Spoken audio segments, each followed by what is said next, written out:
estamos de volta com a leitura do livro A Gênese segundo o Espiritismo, um livro escrito por Allan Kardec pelos Espíritos e traduzido por Guion.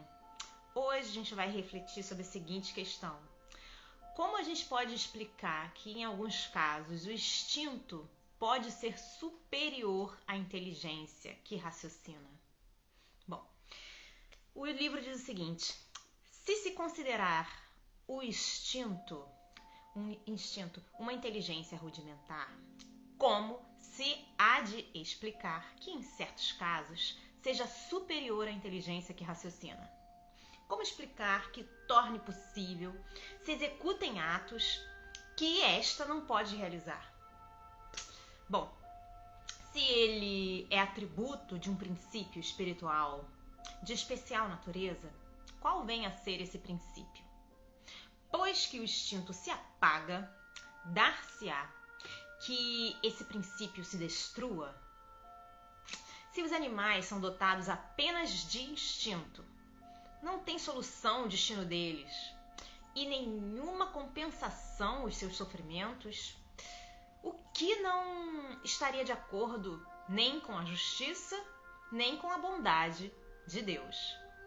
E aí, o livro diz para dar uma olhada no capítulo 2, item 19. Bom, segundo outros sistemas, o instinto e a inteligência procederiam de um único princípio. Chegado a certo grau de desenvolvimento, esse princípio, que primeiramente apenas tivera as qualidades do instinto, passaria por uma transformação que lhe daria as da inteligência livre. Se fosse assim, no homem inteligente que perde a razão e entra a ser guiado exclusivamente pelo instinto, a inteligência voltaria ao seu estado primitivo. E quando o homem recobrasse a razão, o instinto se tornaria inteligência e assim alternadamente, a cada passo, a cada acesso, o que não é admissível.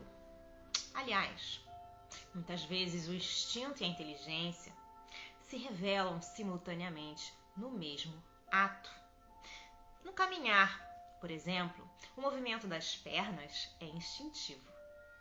O homem põe maquinalmente um pé à frente do outro, sem nisso pensar. Quando, porém, ele quer acelerar ou demorar o passo, levantar o pé ou desviar-se de um tropeço, há cálculo, combinação. Ele age com deliberado propósito. A impulsão involuntária do movimento é o ato instintivo. A calculada direção do movimento é o ato inteligente. O animal carnívoro é impelido pelo instinto a se alimentar de carne, mas as precauções que toma e que variam conforme as circunstâncias para segurar a presa, a sua previdência das eventualidades são atos da inteligência.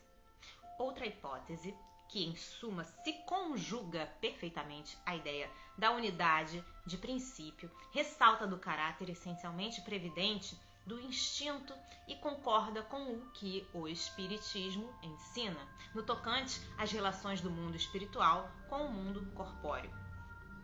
Sabe-se agora que muitos espíritos desencarnados têm por missão velar pelos encarnados, dos quais se constituem protetores e guias, que os envolvem nos seus eflúvios fluídicos ou energéticos, e que o homem age muitas vezes de modo inconsciente, sob a ação desses eflúvios. Sabe-se ademais que o instinto, que por si mesmo produz atos inconscientes, predomina nas crianças e, em geral, nos seres cuja razão é fraca.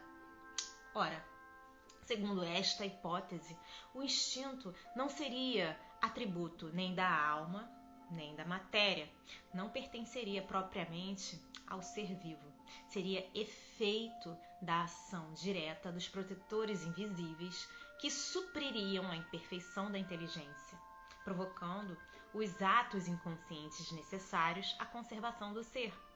Seria qual a andadeira com que se amparam as crianças que ainda não sabem andar.